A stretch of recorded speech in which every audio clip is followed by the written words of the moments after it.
neste momento, Deus, através desta emissora, leva até você mais um programa de fé, com mensagens, hinos e orações a seu favor.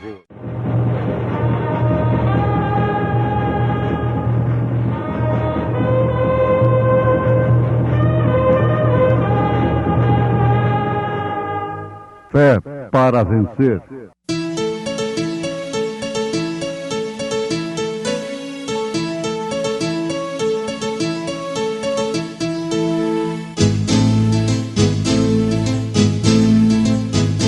Mensageiro, Deus enviou o seu profeta, seu profeta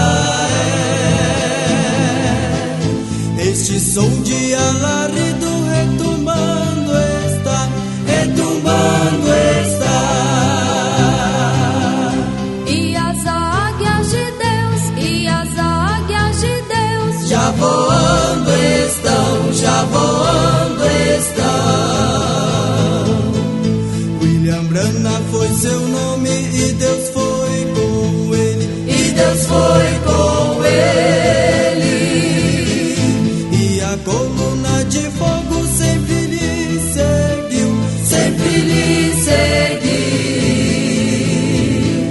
A palavra ele pregou, a palavra ele pregou com fidelidade. Portanto, convém-nos atentar com mais diligência para as coisas que já temos ouvido, para que em tempo algum nos desviemos delas.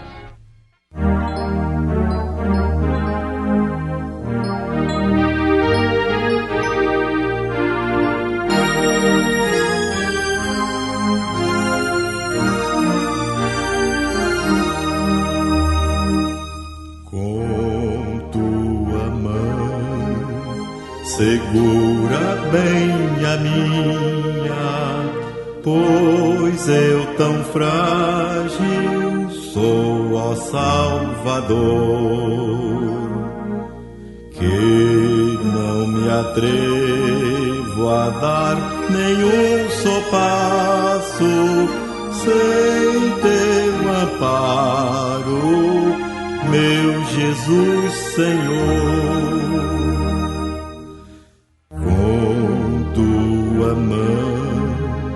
Segura bem a minha e pelo mundo alegre seguirei. Mesmo onde as sombras caem mais escuras, teu rosto vendo, nada temerei.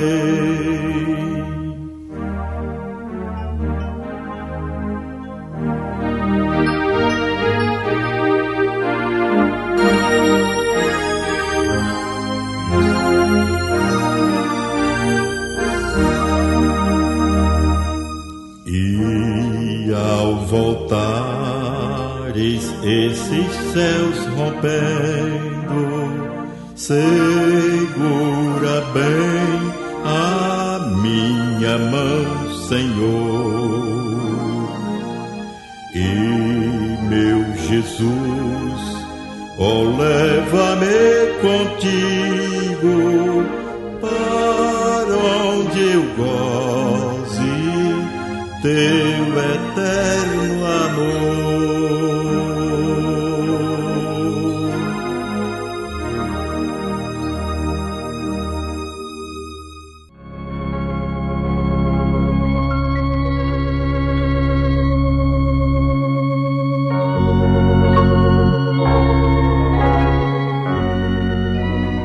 Propondo estas coisas aos irmãos, serás bom ministro de Jesus Cristo, criado com as palavras da fé e da boa doutrina que tens seguido.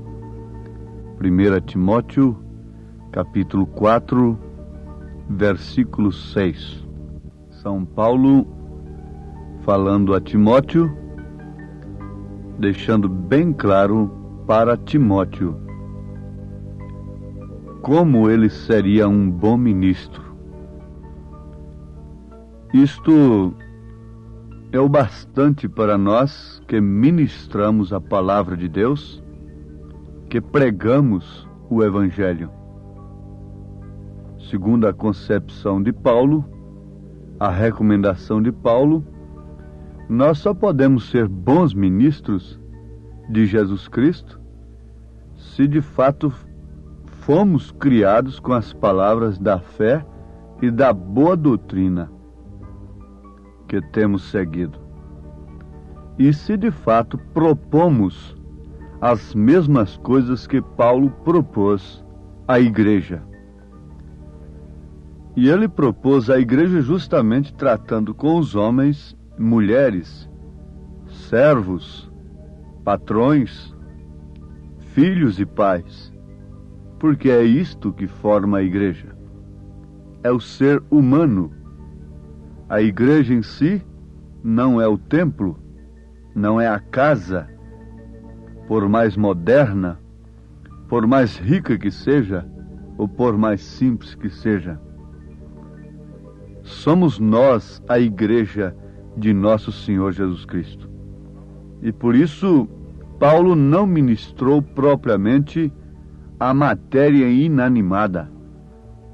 Ele ministrou às pessoas. O culto a Deus parte do nosso espírito, da nossa alma. A verdadeira adoração ao Senhor parte da nossa alma, do nosso espírito. Os verdadeiros adoradores adoram a Deus em espírito e em verdade. Por isso não depende do recinto em si, quer seja pobre, lá no mato, debaixo de um rancho de sapé, aonde quer que for. O que manda como culto mesmo, uma verdadeira adoração ao Senhor, é aquilo que parte da nossa alma, do nosso espírito. Muito bem, ouvintes. Propondo estas coisas, seria fácil nós sabermos que coisas são estas? Basta lermos as cartas de Paulo, de Pedro, de João, os mandamentos de nosso Senhor Jesus Cristo, e nós saberemos que coisas nós devemos propor às mulheres, aos homens, a todos que compõem a igreja de nosso Senhor Jesus Cristo. Agora, aos Hebreus capítulo 2, o mesmo apóstolo diz: portanto, convém-nos atentar com mais diligência para as coisas que já temos ouvido, para que em tempo algum nos desviemos delas. Porque se a palavra falada pelos anjos permaneceu firme, e toda transgressão e desobediência recebeu a justa retribuição, como escaparemos nós, se não atentarmos para uma tão grande salvação, a qual, começando a ser anunciada pelo Senhor, foi-nos depois confirmada pelos que a ouviram? Isto está escrito na carta aos Hebreus, capítulo 2. Convém-nos atentar com mais diligência para as coisas que já temos ouvido. Liguemos isto com aquilo. Propondo estas coisas. Vejam só. Atentar com mais diligência para estas coisas. Propondo estas coisas aos irmãos, à igreja, serás um bom ministro. São coisas pelas quais nós devemos viver, nas quais nós devemos atentar com toda diligência. Paulo era convicto do que ele ensinava. Ele disse: eu recebi do Senhor o que também vos ensinei. E Paulo tinha tal convicção que se o povo não obedecesse o que ele ensinou, não haveria salvação, de maneira alguma. Por isso, ele recomenda que o que ele propôs à igreja deveria ser ensinado pelos ministros, se é que eles querem ser bons ministros de Jesus Cristo.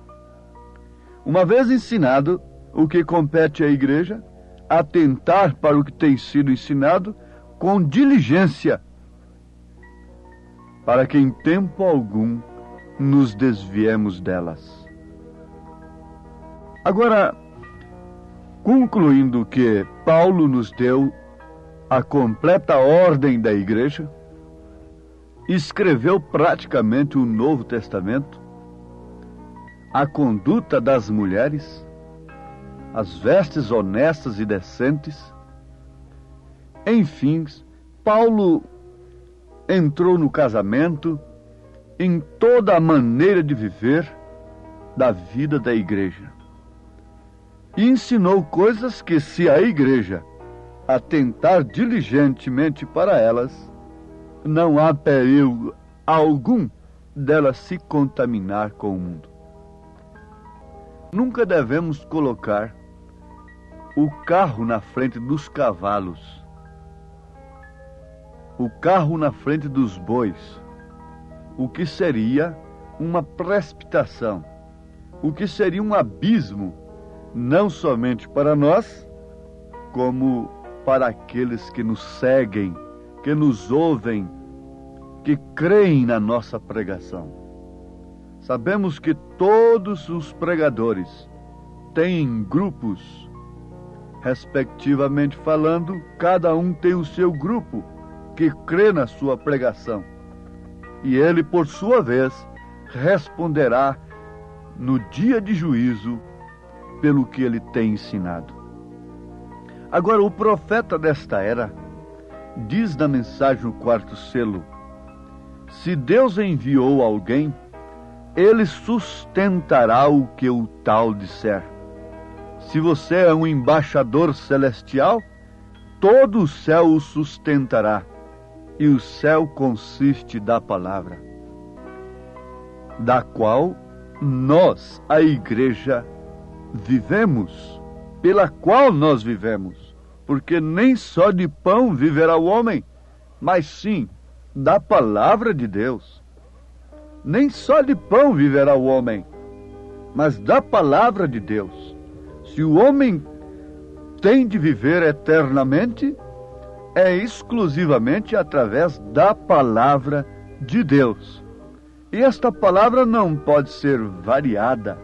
Aqui ela é de uma forma, ali naquela outra igreja é de outra, e cada um tendo uma maneira de viver.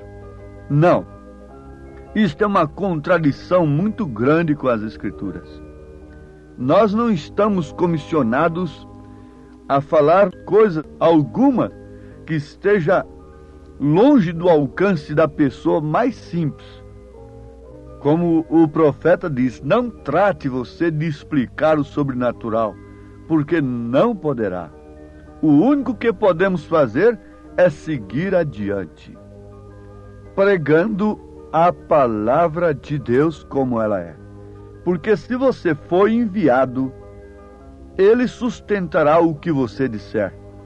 Se você é um embaixador celestial, todo o céu o sustentará. E o céu consiste da palavra na qual todos que nos ouvem devem atentar com diligência, para que em tempo algum se desviem da verdade. Da palavra a qual, uma vez pregada, anunciada a todos, nós somos bons ministros de Jesus Cristo. Não estamos incumbidos de anunciarmos outra coisa, além daquilo que Deus tem falado. Vale a pena nós lembrarmos do que o profeta diz: quando Deus se silencia, o melhor que temos a fazer é ficarmos em silêncio. Mas onde Ele tem falado, o melhor que fazemos é falar também, e dizer o que Ele disse.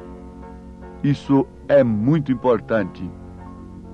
Agora, amados, constatemos em tempo sobre aquele assunto muito importante da evidência do batismo com o Espírito Santo. A evidência do batismo com o Espírito Santo está justamente nisto. É que a pessoa não confunde. Embora esteja ouvindo coisas semelhantes, parecidas, ela não se confunde. Porque, se possível, enganaria até os escolhidos. Estes que surgiriam para, se possível, enganar os escolhidos, não estão mais lá no mundo. Eles estão dentro da própria mensagem que prepara a noiva, que prepara os escolhidos. Porque estes pregadores manufaturados, comerciantes da cura divina, este evangelho moderno, liberal do mundo, não engana, não tem possibilidade de nem sequer chamar a atenção das pessoas que têm crido no profeta desta era. Então Satanás não poderia estar contente com isto. Ele teria que levantar os verdadeiros anticristos, que seriam aqueles que, bem intencionados e sinceramente, procurariam fazer uma obra para Deus dentro da própria mensagem, e daí então criando os ismos que têm surgido tanto no mundo, baseados na mensagem do profeta desta era. Mas uma evidência cabal do batismo do Espírito Santo é que nós temos uma fé genuína na palavra de Deus e distinguimos tão cedo quanto possível quais são os pregadores que estão de fato pregando esta genuína palavra, propondo as verdadeiras coisas para o povo de Deus, nas quais eles devem estar, pelas quais eles devem atentar com toda a diligência. Sabemos que há 3 classes de crentes dentro da mensagem. E se há 3 classes de crentes, há 3 classes de pastores dentro da mensagem. Há 3 classes de diáconos. Há 3 classes de cada ofício que há na igreja. Mas o Espírito Santo, o verdadeiro batismo do Espírito Santo, é justamente para isto, para que possamos olhar no espelho e conhecermos a posição que nós temos no corpo de Jesus e basearmos com diligência, com amor, com segurança, com confiança, porque o selo é uma segurança, é uma possessão, é redenção, é a âncora que nos ancora simplesmente na verdade. Na mensagem veio adentro o profeta falando sobre as 2 fases do cristianismo.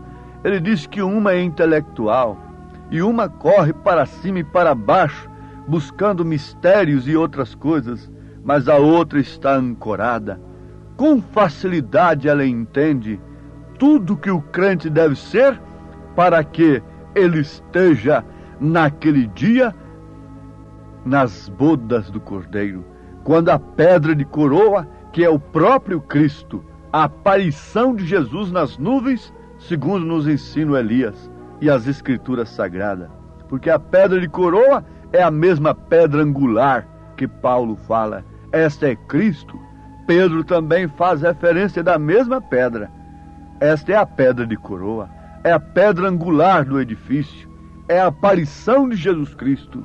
Agora, como nós poderíamos ser enganados tendo o Espírito Santo? Jamais. Então está aqui uma evidência real e verdadeira do verdadeiro batismo do Espírito Santo. É que não somos enganados.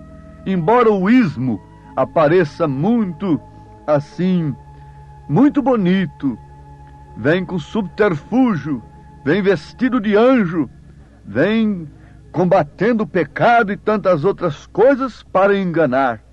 Os escolhidos não serão enganados.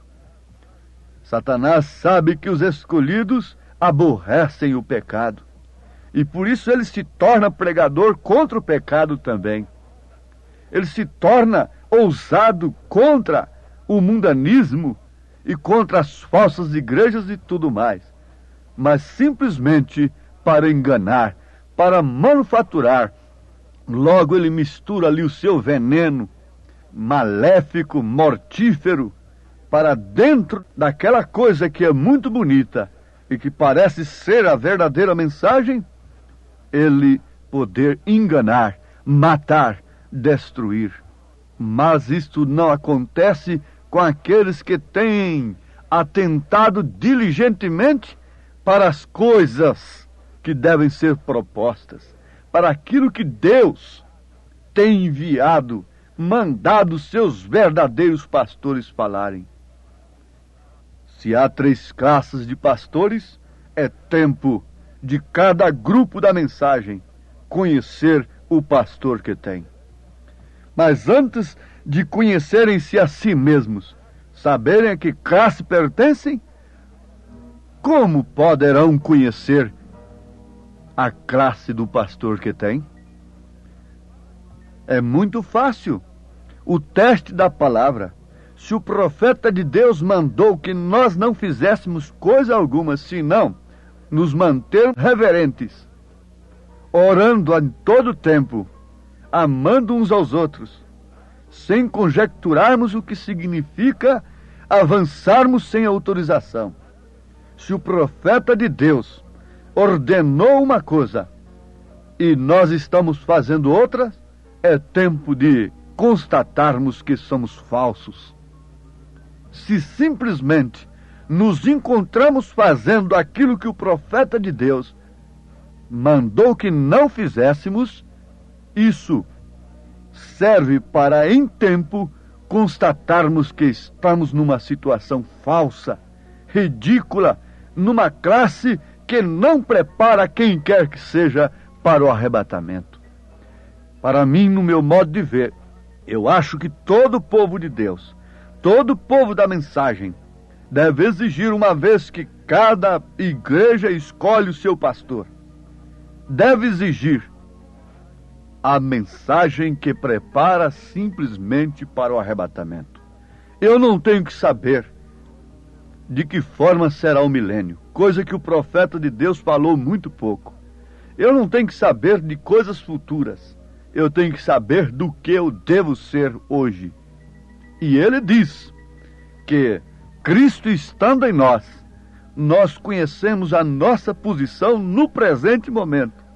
E isto é o suficiente, porque é negócio de Deus nos colocar nas bodas do Cordeiro.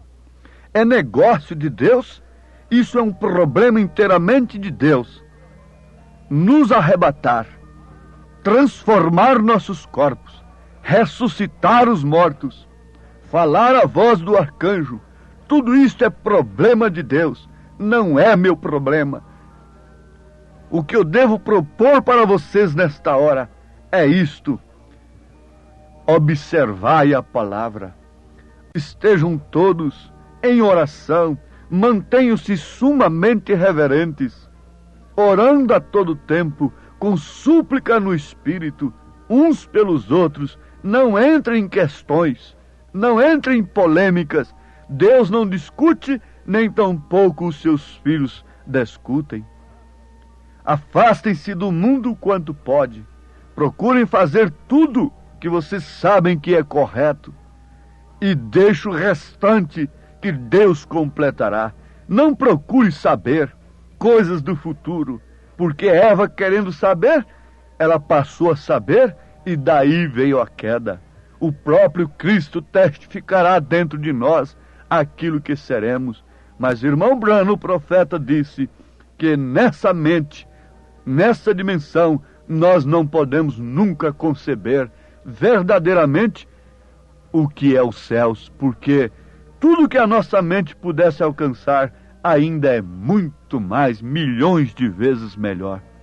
Deus os abençoe, em nome do Senhor Jesus Cristo. Amém.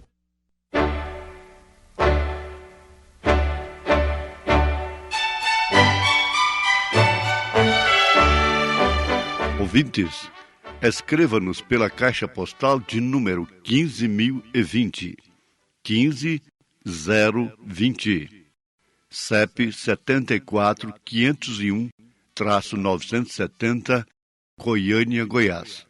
O nosso endereço na internet é www.apalavraoriginal.org.br. Volte a nos ouvir amanhã novamente, neste mesmo horário, nesta emissora, se o Senhor nos permitir, com fé no Filho de Deus, a fé que vence o mundo.